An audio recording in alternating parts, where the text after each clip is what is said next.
You're listening to an Airwave Media Podcast. This is the Useless Information Podcast. I am Steve Silverman.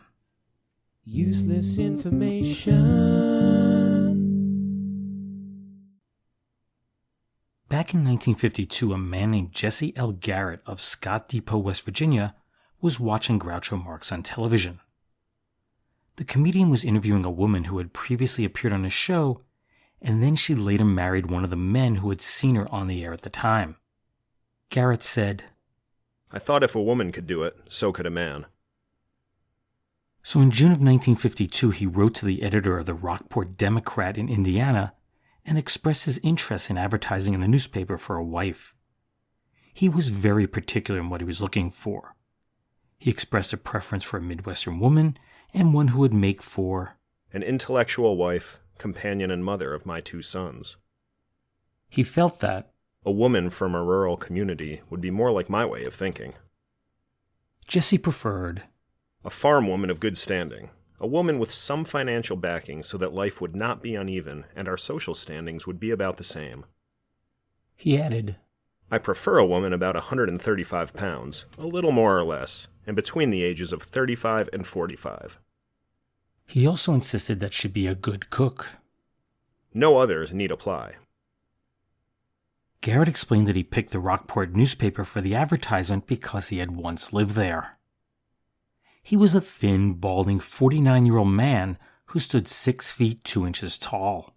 That's about 188 centimeters, and he described himself as not bad to look at, love any kind of fun, have a fair education, and am at home in Hogpen or in a mansion's drawing room. He had left Indiana years earlier. I hitchhiked out of there one winter day with 49 cents in my pocket, vowing that I might starve to death, but I wasn't going to freeze. I headed south, and when I got to Bell and saw the DuPont plant there, I went in, told them I was broke, and they gave me a job. He saved up his money and eventually had enough to open a grocery store on U.S. Route 60 near St. Albans in West Virginia.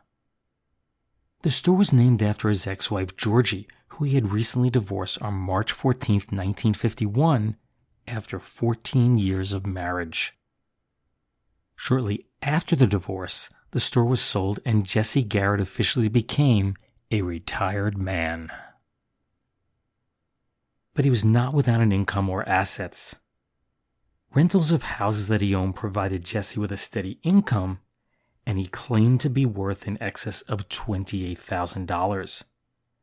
Adjusted for inflation, that's about $250,000 today.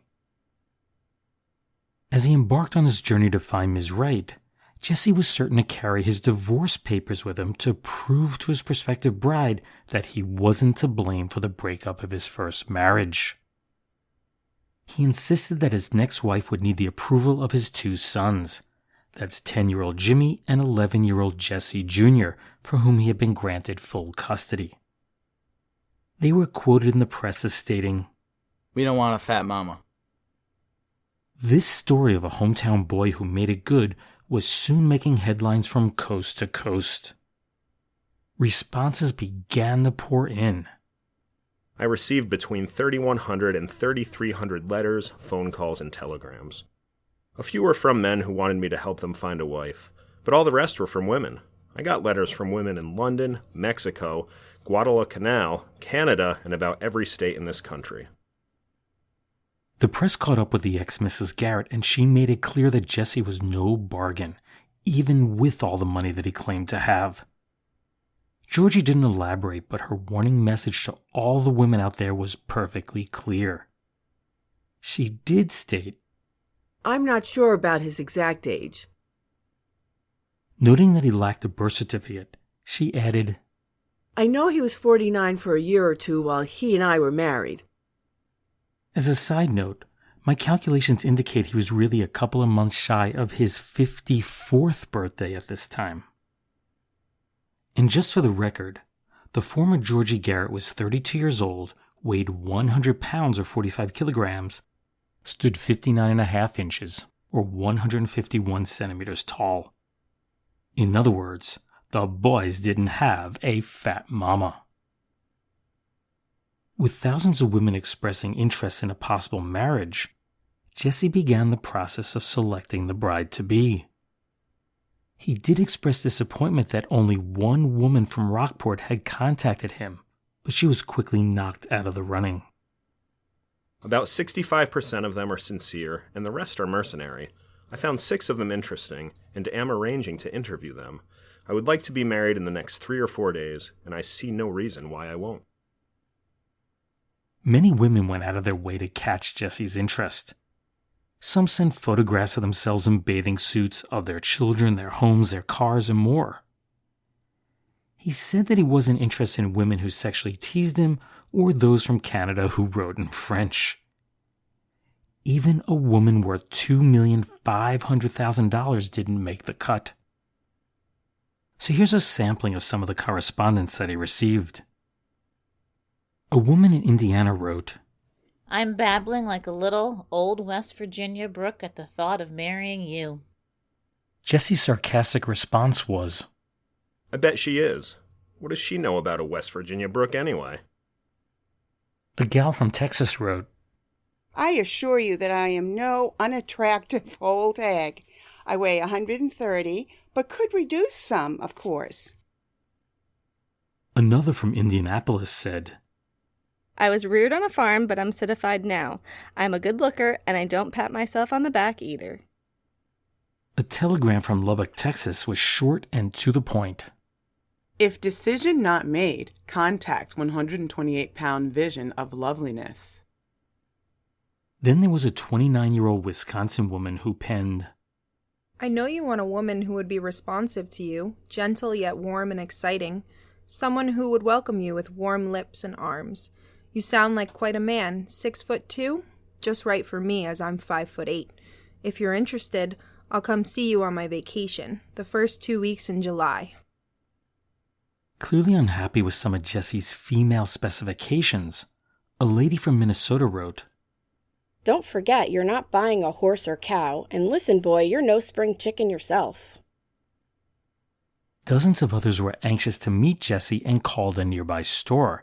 That's because it was one of the few places with a telephone at the time. About 1 dozen showed up at the local post office, and one woman specified that she would be there soon. I will look for you on Saturday, June 28th at 8 p.m. at the O. Henry Inn on Triplet Street. I'll be wearing a green dress. You wear a brown suit, so I'll know you. Of course, not all were serious inquiries. For example, here is one from Cleveland that was, quote, writ by hand on a paper bag. I love children if you keep them away from me. I just lost 4 teeth in front and one of my eyes is crossed, but I can hoe taters, man. Jesse interviewed 26 applicants and decided that Mrs. Maxine Berry, a 30-year-old redhead, would make the perfect wife and mother to his children. Unfortunately, she got cold feet and removed her name from his list of possibilities. On June 23rd, that's 12 days after Jesse's story broke in the national news, date number 25 out of the 26 announced that she had accepted Jesse's proposal of marriage. She was 33-year-old Mrs. Etta R. Crosby, and she worked in the classified ad department of the Elkhart Truth newspaper. Mrs. Crosby said that she had answered Garrett on a dare. She said, I know how to write a letter. I work on a newspaper, and I know you've got to sell yourself. I even tore my picture in 2, anything to arouse interest. She mentioned in the letter that this is one of the most ridiculous things I've ever done. A brunette with hazel eyes, Mrs. Crosby described herself as thin, a sort of athletic build, 5 feet 7.5 tall, a 27-inch waist, quite good-sized bust, and small hips. Etta had married her first husband, that's Roland M. Crosby, in 1938. Sadly, he passed away on October 6, 1947, at the young age of 33. So she was alone to raise her 2 children, that's Quinn and Corinne, who were aged 10 and 5 respectively at the time that she accepted Jesse Garrett's proposal. She said, The children think it's fun and trust their mother's judgment. Those who know me as a serious person cannot understand how I could do a thing like this. But I know it's right. And yes, the two Garrett boys had a hand in choosing their soon-to-be stepmother. The boys were along when Mr. Garrett visited me a few days ago. I believe they decided I was okay. In other words, Etta wasn't going to be a fat mama. Jessie was quoted as stating, "She's good-looking and smart. She's a good mother, an efficient housewife, and competent in business affairs. She's held a good job as a newspaper ad taker for 8 years. She isn't mercenary and is not a social climber. She's charming and gracious. She's an all-around good woman, a fine woman for any man to have around the house." The plan was for the two to wed as soon as possible. Garrett said that they had an offer from WFMB to wed on the air. I should mention that WFMB at the time was the only television station in Indianapolis. At first, Mrs. Crosby was game to the televised nuptials, but she quickly cooled to the idea. The couple arrived at Garrett's West Virginia home on Wednesday, June 25th. Etta stayed at Jessie's house that evening while he stayed with friends. Now, the issue as to where the couple would ultimately settle, well, that popped up quite a bit in the press. Etta preferred to live in Indiana, stating, "The mountains make me think I'm smothering." Jessie, at least initially, was a bit more open-minded, but he did seem to be leaning toward residing in West Virginia. That Friday, the couple made their way to the Thomas Memorial Hospital in South Charleston, West Virginia, to get their obligatory blood tests. After that, they headed to the county courthouse to obtain a marriage license, but several legal difficulties prevented them from doing so. First, Etta was not a resident of the state. Second, they were told that they would have to wait 3 days before they could wed. And finally, they wished to be married by a justice of the peace, which was not permitted under West Virginia law at the time. So they needed to look elsewhere. Initially, they were thinking of heading to Kentucky to marry, but for some unknown reason that plan fell through. "I'm determined to marry that woman, if I have to go to the ends of the world." By Tuesday, the couple was back in Indiana attempting to obtain a marriage license in Jeffersonville. That didn't work out, so the next day they were back in Rockport. But this time the county clerk there would not accept their West Virginia blood tests. So the couple's next stop was in the nearby small town of English. The justice of the peace there, a guy named George Magenity, he was willing to perform the ceremony, and that's mainly because the deputy county clerk had failed to notice that their blood test was from out of state. Finally, on Wednesday, July 2nd of 1952 at 12:45 p.m., the couple became Mr. and Mrs. Jessie L. Garrett. The wedding took place at the law office of Henry Mock. Mr. Mock and a reporter named John M. Flanagan acted as witnesses. The bride wore a yellow dress with a floral pattern on it and a white hat, gloves, and shoes. Due to the extreme heat of the day, the groom opted not to wear a jacket, but he did put on a tie for the occasion. A 5-diamond wedding band sealed the deal as all the couple's children looked on. From there, the newlyweds and their children left for a short honeymoon in Elkhart, exactly where the bride was from. After that, the plan was for them all to head back to the Garrett home in West Virginia. Where they were going to live permanently was still undecided. Mrs. Garrett stated, "I'm willing to do what is best for all concerned, but things are too indefinite now. I can't say where we will live." Her new husband said that upon his return back home, "I will either dispose of my property or talk my wife into settling." We're going to take a quick break to hear a few words from the sponsor of today's episode. But when we return, I'll let you know how this all worked out. Let's just say it wasn't all a bed of roses.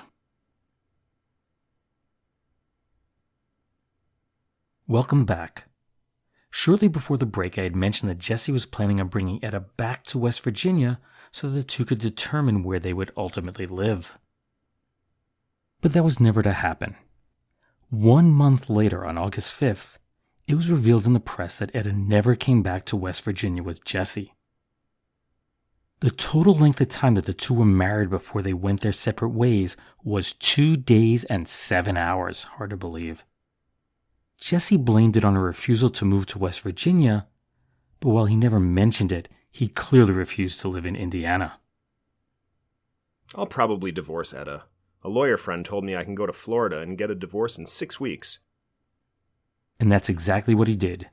Jesse obtained a lawyer and filed for divorce. Etta, in turn, filed a cross-divorce complaint against him. The divorce was granted on March 22, 1953, and Jesse was ordered to pay Etta $40 per month alimony. That'd be approximately $380 per month today, adjusted for inflation. And from there it appears that Jesse Garrett's life seemed to spiral out of control. His supposed life savings seemed to vanish overnight. The money went quick. First, I spent what cash I had. Then I spent what was set aside for my boy's education. Then I sold some notes I had, and I mortgaged my house. Now they're foreclosing on me. The reason his home was being foreclosed upon was that he had borrowed $3,500 from a Charleston loan company, and he was unable to repay the loan. On February 26, 1955, Domestic Relations Judge Herbert Richardson found Jesse to be in contempt of a court order, and that's for leaving the state without permission, disposing of personal property, and for refusing to make those mandatory $40 per month alimony payments. As two process servers emerged from the courthouse, they spotted Jesse standing on a corner. Jesse refused to submit to arrest and snatched the handcuffs right out of the arresting officer's hands. Next thing you know, a wrestling match broke out between the three men. Two additional officers raced over from the courthouse and ended the scuffle. As Jesse was being led off to jail, he blurted out, "Call the newspapers! Call the newspapers!" It's amazing what a few years can do. Instead of boasting about what a great catch he was now pointing out how poor and feeble he had become. My sister put me in business at Scott Depot. I get $20 a week and room and board for me and my two boys. That woman has an income of $420 a month. She's 33 years old, and I'm 52 and half blind. They want me to pay her $40 a month. I can't and I won't. Not a penny. He added, I guess I'll just have to get me a couple of pistols and rob a bank somewhere.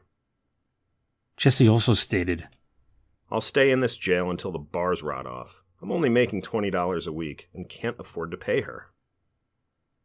5 days later, he posted bond and was released.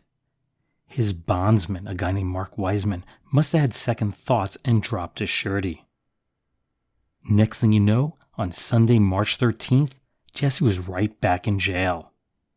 He was released the next day on a new surety.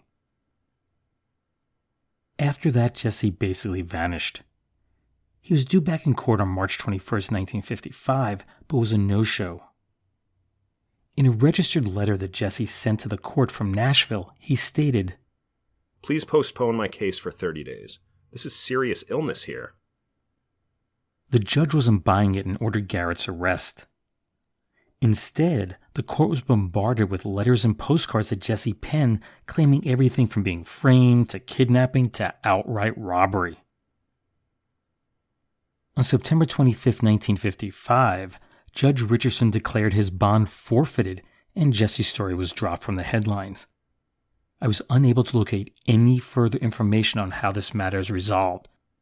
So if anybody knows, please let me know and I'll update the story. The next time that Jesse would be in the press again was on September 4th of 1974, but this time it had nothing to do with his marriage to Etta Crosby. This time, Jesse and his son Jesse Jr. were arrested as part of a drug sting. Basically, there were two men in Arizona who smuggled marijuana into the United States in 600-pound or 272-kilogram lots. And once it was shipped to the East Coast, the Garretts and others would distribute it to West Virginia and Virginia. Jesse Jr. was sentenced to 5 years in prison with just 270 days served and the remainder a combination of a suspended sentence and probation. As for his dad, he told Judge K.K. Hall, I've made a lot of mistakes, but I'll do whatever the district attorney tells me. And with that, Jesse Sr. was sentenced to 3 years probation. Henrietta, or Etta Rems Crosby, passed away on January 8, 2008. She was 89 years old. Jesse L. Garrett Sr. passed away on July 15, 1980, at 81 years of age. He is buried in the Sunset Hill Cemetery in Rockport, Indiana, the same city in which he was hoping to find Ms. Wright. The epitaph on his tombstone reads, "We miss you, Dad. Jesse, Jim." Useless, useful, I'll leave that for you to decide. And now let's talk about something that tastes very, very good. Is it candy? Nope. Is it cake or cookies? Nope. Guess again, Squeaky. Well, is it pie or ice cream? Oh, say, you surely can think of some good things to eat, Squeaky. But you missed the most important one. I'm talking about cocoa wheat. Oh, my, yes. Yum, yum. Tell the kids all about it, Happy Hank. Well, Cocoa Wheats, boys and girls, is a wonderful new cereal made of cocoa-coated particles of energy-rich wheat. It cooks in about 4 minutes and has the most heavenly cocoa flavor you can imagine. You put just a little sugar and a little milk or cream on it, and believe me, you've never in your life had such a grand breakfast food. You'll be crazy about its good cocoa taste, and you'll want Cocoa Wheats every morning. Ask Mother to get Cocoa Wheats for you today. It's spelled C-O-C-O-W-H-E-A-T-S, Cocoa Wheats. And if you'll eat lots of Cocoa Wheats, you'll be just as wise as the wise old owl. Listen. That commercial for Cocoa Wheats is from the December 30th, 1948 broadcast of the Happy Hank radio show. Happy Hank was born Marcus Dumont Williams, or simply Mark Williams, in 1903 in Ellis County, Texas. He was a singing cowboy who recorded dozens of songs for the Brunswick and Decca labels during the late 1920s and early 1930s. He became known as the Cowboy Crooner on his radio show that ran on KRLD from 1927 until 1930. Somewhere along the line, he picked up the moniker of Happy Hank, and he hosted this radio show starting in 1945 until at least 1948. He later graduated from Wayne State University in 1959 and began a legal career in Detroit. He passed away on June 18th of 1974 in Fort Worth. As for Cocoa Wheats, it was introduced in 1930 by Little Crow Foods. It's considered to be the first flavored hot cereal, and its ingredients are quite simple. Just wheat farina and cocoa powder with a little bit of flavoring, coloring iron, and vitamins. Back then it took 4 minutes to cook Cocoa Wheats on the stove. Today it can be prepared in 90 seconds in a microwave oven. The makers of Cocoa Wheats, that's Little Crow Foods, sold its assets to the makers of Malt-O-Meal, Mom Brands, in 2012, which in turn sold out to Post-Consumer Brands, where it is still being sold today. Moving on. So names like heroin, aspirin, cellophane, escalator, kerosene, and laundromat, they were all once trade names for the companies that originally manufactured the products. Today they're all generic. So here's a question for you. Can you name the first brand name that became genericized? Here's a hint. It's a type of flooring. Well, hang around for a bit and I'll let you know the answer at the end of this podcast. In other news, here are 3 additional stories that all have to do with love and marriage in some way. In our first story, Robert C. Budoff and Leona Bennell were scheduled to be married on March 8th of 1911 at 4 p.m. at St. Matthew's Episcopal Church in Manhattan. After a great evening with family, Robert agreed to meet Leona the next day, the morning of their wedding, at 10 a.m. But Robert didn't show up and the family began to search for him. They were unable to locate him, so the police were called in. Did he get cold feet and run away? Was Robert mugged or possibly murdered? Did he jump off the nearby arch of the Riverside Drive viaduct? It was none of these. At 2 p.m. that afternoon, Robert walked right into his parents' apartment. It turns out that he had stopped off to visit a friend the previous night and fell asleep there. he was such an abnormally sound sleeper that he slept right through to that afternoon. The couple was married at the church at 4 p.m. that day, just as scheduled. In our next story, here's an odd one that took place on May 3rd of 1952 in Ramsgate, England. 21-year-old Mrs. June Rivers was awoken that evening as her husband came in drunk from a wedding reception that he had attended with his friend, who was 23-year-old William Rowland Williams, or William Williams. The two had the typical marital relations before the husband got up and said he would go downstairs and get her some tea. When he returned a short time later, she questioned where the cup of tea was, to which he responded, "What tea?" He told her that she must have been dreaming, since he never said that he would get up and get her a cup of tea. But she was adamant that he had promised and clearly remembered the smell of beer and mustard pickles on his breath. Well, it turns out that she had slept with the wrong man. Her husband's friend William had come back to their house after the wedding to get his bicycle and drunkenly stumbled upstairs to the bedroom and climbed into bed with her. Williams later admitted, quote, "I started kissing her and she responded." He added, "I don't know what made me do such a thing. I am sure that if I had not had so much to drink, that I would not have done it." Williams was charged with, quote, "having carnal knowledge of June Pauline Rivers without her consent by impersonating her husband." Well, they were all in court on July 9th when Williams claimed that Mrs. Rivers knew that he was in the bedroom with her and that she was an old flame of his. He added that he had kissed her several times since her marriage and that she had told him multiple times that she hated her husband. It took the jury 20 minutes to find Mr. Williams innocent of the charges. In our last story for today, you could say that 22-year-old Kentucky native Jim Owen really went the distance for love. He met 21-year-old Jimena Villarreal while she was an exchange student at the University of Kentucky. The two dated for a few months before she returned home to Santiago in Chile. They continued to correspond by mail, and she asked him to come visit her. Well, most people would hop on a plane, but not Jim Owen. He came up with a crazy idea to ride the 8,000 miles or 12,800 kilometer distance on a motor scooter. Jim convinced a U.S. distributor that it would be a great sales promotion if they donated the bike to his cause. He also secured a $500, or about $4,000 today, letter of credit, and he was on his way. He said, quote, "I'm not the type of person to jump on a motor scooter and ride thousands of miles to see a girl. We are not engaged or anything like that, but I like her a lot." He continued, "I'm not adventurous by nature, and I'm certainly not athletic." He embarked on his trip in early May 1962, and his goal was to get to Santiago on December 31st so they could ring in the new year together.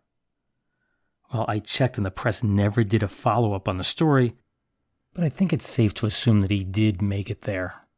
At least that's the way I'd like the story to end. So earlier in the podcast, I had asked you to name the first brand name that became genericized.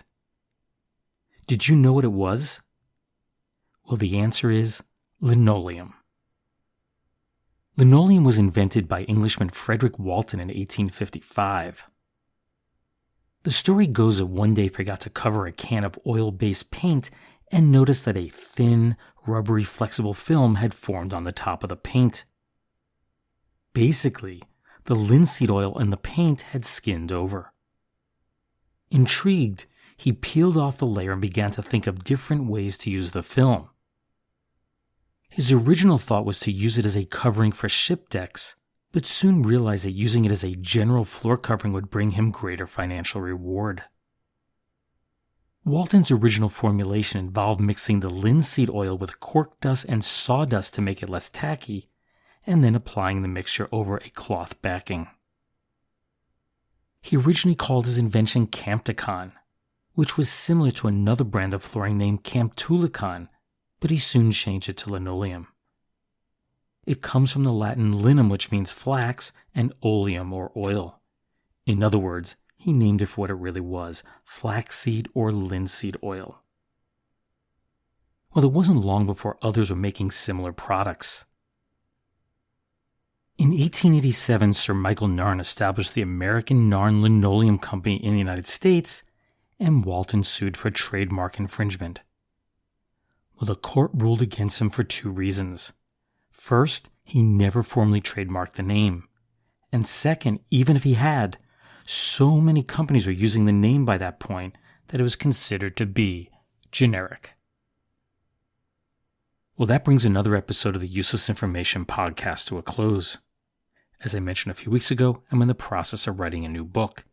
It'll be a collection of unusual, long-forgotten stories, just like the ones you hear on this podcast. It's probably about a year away from publication. I'm thinking maybe about late spring of 2020. But if you'd like to receive occasional updates as to when the book will be available, just go to my website, which is uselessinformation.org, uselessinformation.org, and click on the image of the book on the left. That will take you to a Google form where you can enter your contact information. I promise not to, deluge you with spam. Well, the next podcast is another bonus episode. Students in one of my English classes in the school that I teach in were required to interview someone for a podcast. I really liked one that was done by one of our seniors, a kid named Van Oles, really nice guy, and I asked him if it would be okay to post it. It's basically a tribute to his grandfather who tells the story of his life and his career as a pharmacist throughout. I really liked it, and I think you'll enjoy it also. I should also mention that occasionally you'll hear a plug for podcasts on the Parcast network. Sometimes it'll just be a little blurb that I record, and other times it'll be a special 5 to 7 minute standalone segment. Basically, we're doing an exchange program to increase the number of listeners to our podcasts. Now, they have a much larger audience than I have, so by them promoting my podcast on their network, it's a free, and I love free, it's a free way for me to hopefully increase my audience also. As always, be sure to sign up for my new Twitter feed. It's at uselessinfocast, and then you'll be among the first to know when a new episode's released. Also, be sure to like the show on Facebook. All you need to do is do a quick search for the Useless Information Podcast there, and it should pop up. You can subscribe to the podcast through Apple Podcasts, that used to be iTunes, Google Play, Spotify, TuneIn, and through any of the leading podcast platforms. The Useless Information Podcast is part of the Recorded History Podcast Network. Be sure to go to recordedhistory.net to learn about all the quality history podcasts that the network has to offer. Anyway, thanks for your patience while I got this episode together, and I hope you tune in next time. Bye.